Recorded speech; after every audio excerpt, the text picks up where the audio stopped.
اینستاگرام این روزا خیلی ترند شده که میگن نمکو بریزین چارگوشه خونه، نمکو بریزین زیر تخت، نمکو بریزین توی کیف پول، توی جوراب و جدیدن هم دیدم که میگن نمکو بریزین روی عکستون که پاکسازی بشه و انرژی منفی رو از بین ببره. ولی بیایم واقع بینانه نگاه کنیم. هیچ ارتباطی بین ریختن نمک در کیف پولتون و تغییر انرژی مالی وجود نداره. یا ریختن نمک زیر تخت هیچ ارتباطی به داشتن خواب آروم نداره.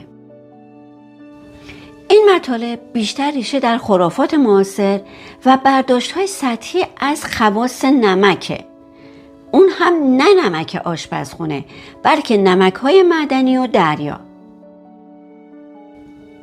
از دیدگاه علم فنگشویی، نمک ابزاری است برای پاکسازی فردی و محیطی، نه وسیله‌ای برای جذب ثروت یا خواب آرام. اگر دنبال تحول واقعی هستی، از درون خودت شروع کن. با تغییر و کنترل ذهن و نظم دادن به انرژی‌های فردی و محیطی خودت.